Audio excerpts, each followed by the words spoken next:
Hey guys, it's Roderick. I'm here with a review of X-Men 25, part of the Fall of X. First of all, I want to thank everyone who really enjoyed my Hellfire Gala review. I am definitely going to do the entire Fall of X arc or really series. So really thank you guys who came in and hopped in the comments, who liked it. If you haven't watched the Hellfire Gala review, go watch it.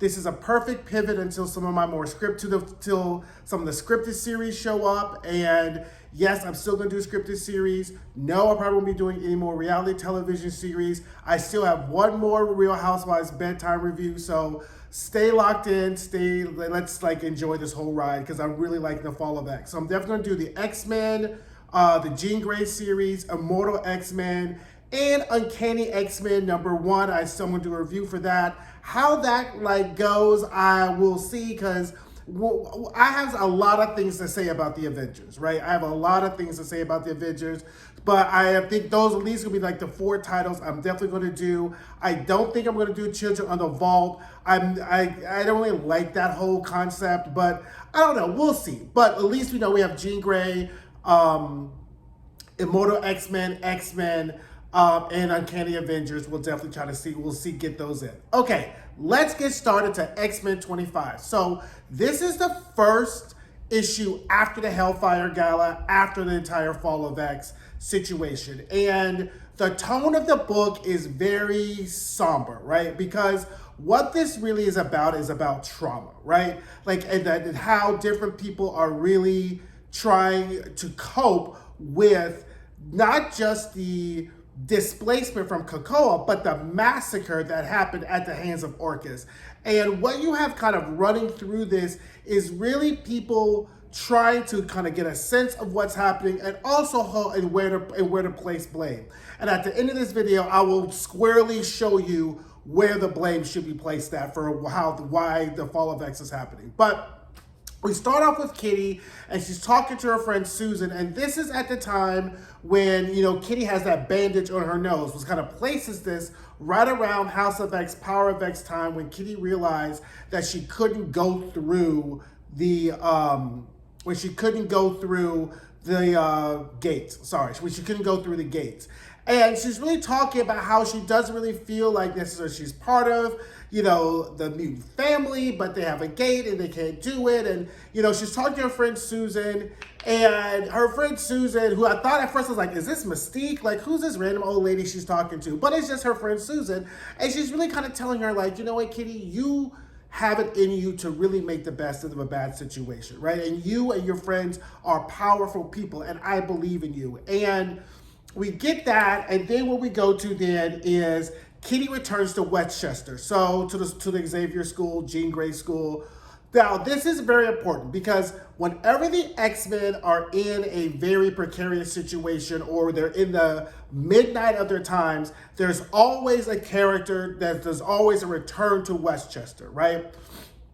And that's important because it always somehow grounds, especially a lot of the old characters who we've seen for years and years, it really grounds them. We saw it happen, Scott goes back, Jean will go back.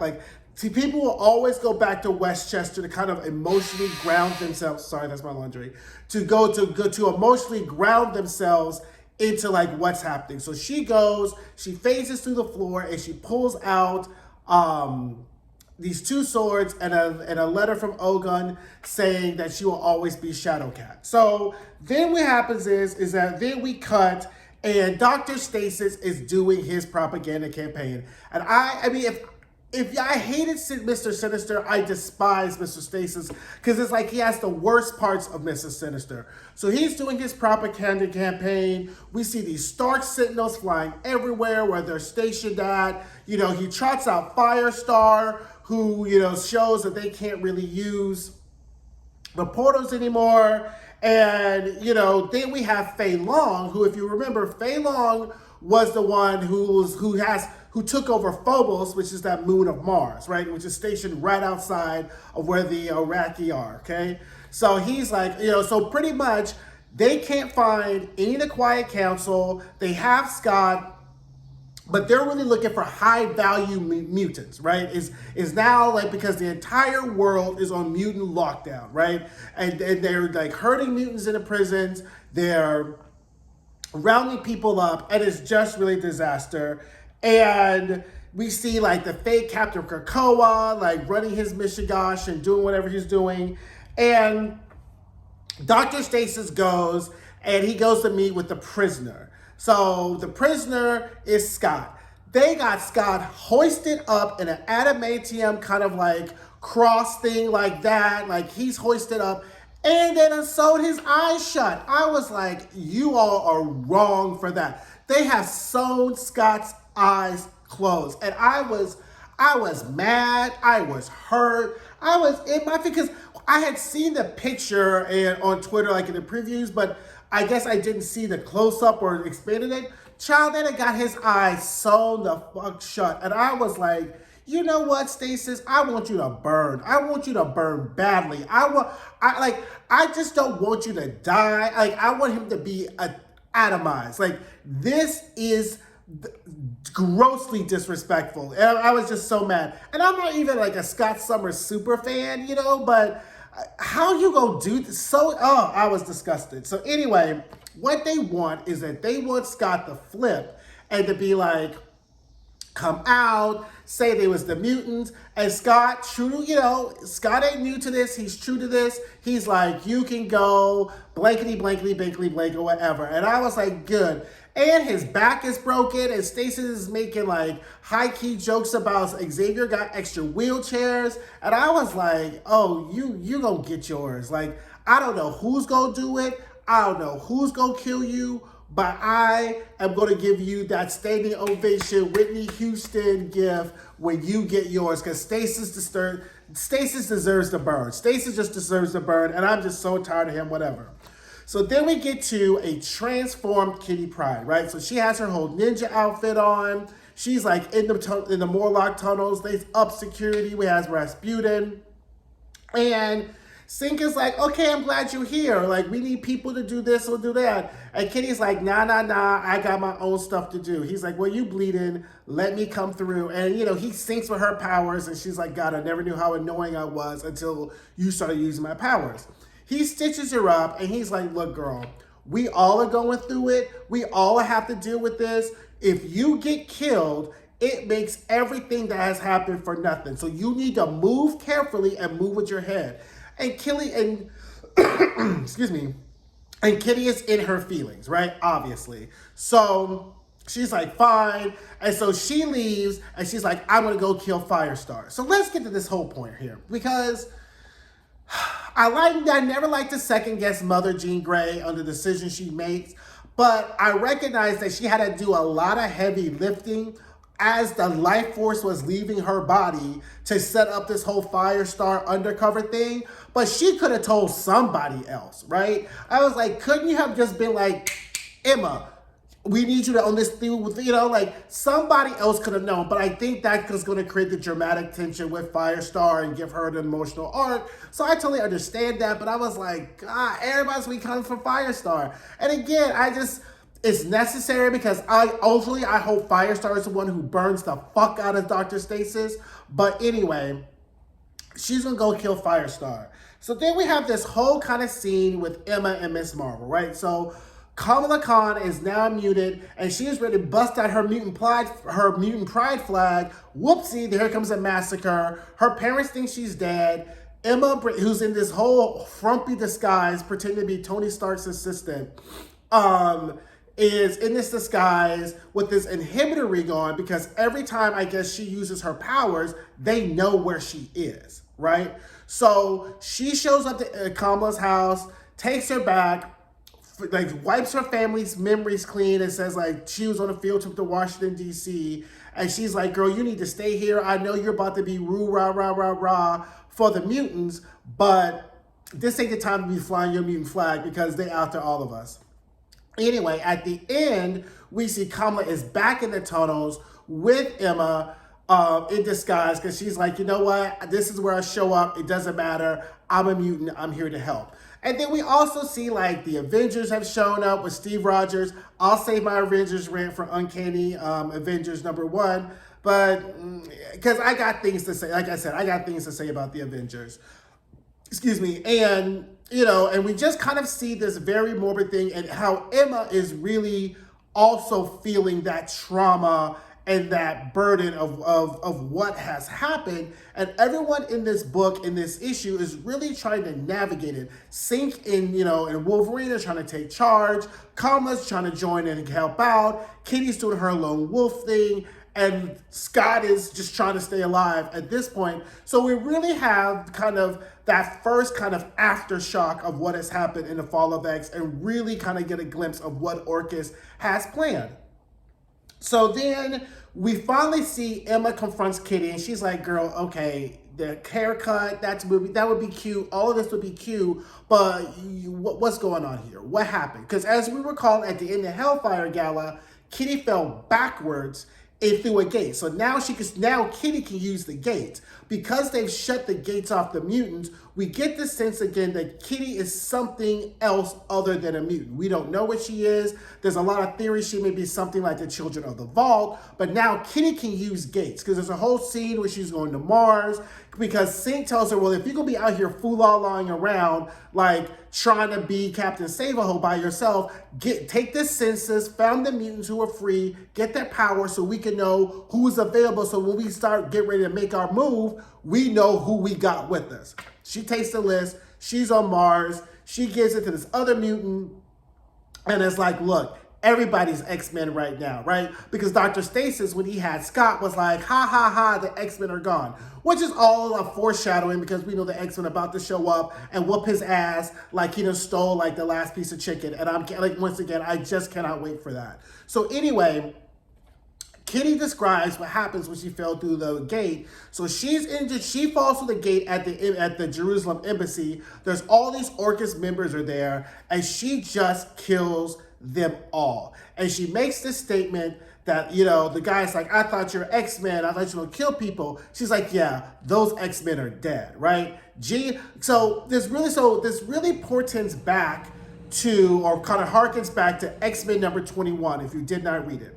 Anyway, pretty much the sum of the issue is the Brood, which we saw earlier in X-Men, is under this control of that doctor guy, short, I forgot his name. Anyway, he done lost control of them. So it ends up being this conversation between Scott and Jean about how mutants should approach humanity, right? And Scott's argument is that we cannot trust humans to do what is in our best interest because they will fail us time and time again. Jean's argument is that if we stop trying to be better and outreach to humans, we are no better than them. So we really need to see the two philosophical bookends of where this argument was, which is nothing more than the natural evolution of Charles's argument and Magneto's argument, right? So what we see is just that this argument has continued across generations about how best to deal with humans. Now, knowing, but what they both don't know, but what we know as the readers, is that in every generation and life of Moira, the humans always win. So if they knew what Moira knew, it would be very interesting to see whether Jean would change her mind, right? Now, going back to Jean Grey #1, it looks like she may have changed her mind, right? But we'll get to that when I get to that review. But this whole concept that we have to keep reaching out and trying with humans and doing whatever, that seems to be dead. And it's died, right? And Kitty is driving the hearse of that coffin of we're done fucking around with these humans, trying to be nice to you. The whole kill no human mantra, remember, from House of X, Power of X? That's about to be done. I think that's about to be done. And we'll get to like how about that whole concept and whatever. But so she goes to this whole murder spree, kills all these people, and Emma really just kind of sees the trauma that has happened to her. And that's kind of how the book ends at that point. So, we really, this book was really had a very somber tone. Not a lot happened. We just kind of see where the characters are and kind of where the placement is, and really seeing Orchis really feeling themselves, gloating in the fact that they think that they've really won this thing. So let's get to who's to blame for this real quick. Because if you look back, going back to House of X, Power of X, there's a couple of nominees, right? Obviously, the first nominee is Moira, right? Because when she got burned alive in her fourth life, she should have known that nothing will turn out well for her being a treacherous bitch, right? Destiny told her this. So Moira is one candidate. Our next candidate is, of course, Mr. Sinister. But can you really blame Mr. Sinister for what Mr. Sinister does, right? Our next candidate is then Charles Xavier himself, the architect of this Krakoan thing. So I thought about it, and we have a clear winner, right? This is entirely Charles Xavier's fault, right? But not for the reasons you may think. So let's go back to Avengers versus X-Men and the Eternals. What I realized is that whole series of books was to accomplish two main things to set us up for the fall of X. We needed Magneto to be dead, and we needed the unification or the statement that Jean Grey will ever be, has always been, and is the Phoenix. Both these two statements and these Magneto dying and Jean Grey being the Phoenix sets us up for this fall, for the fall of X. Why is that important?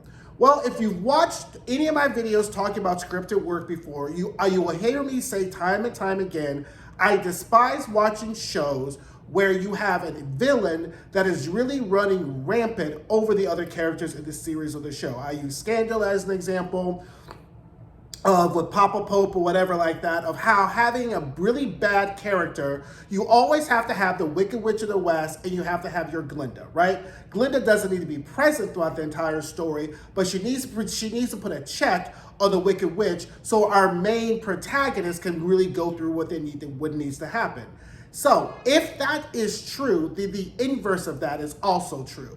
That you can, so when Magneto dies, Charles is left to his own devices, and there is no other person to check him as he decides to go through this whole, we're going to reach out to humans, we're going to be great to humans, right? So Magneto's death leaves Charles to his worst devices of constantly trying to be this quasi-bootlicking, fascist-loving, human lover, instead of being like, humans need to be in check. Go back to the first early issues of X-Men when they first came out, when they tried to kill them, when they were having dinner, and they were just like eating their steak, and was like, this ain't gonna happen. That happened because they were both on the same page and in tandem, right? So that is really the thing, and that is really whose fault to blame. Because if Charles was not so evident and ardent about making sure that humans and mutants existed. I mean, yeah, we have our own island. We'll give you... It was a great plan, but he knew, like Moira knew, that humans cannot be trusted and that they will always come for the mutants at some point. So I guess in thinking about this out loud, maybe he wasn't really trying to get... He was like, maybe we'll just see how long this motherfucker lasts, right? Since I know it's going to end at some point, we'll just give them a good run and then it'll be over, right? So anyway, that's my thoughts on X-Men 25. Drop down in the comments. I still have some more videos to come. So thank you guys. I hope you guys had a great weekend, and I'll see you guys soon. Bye.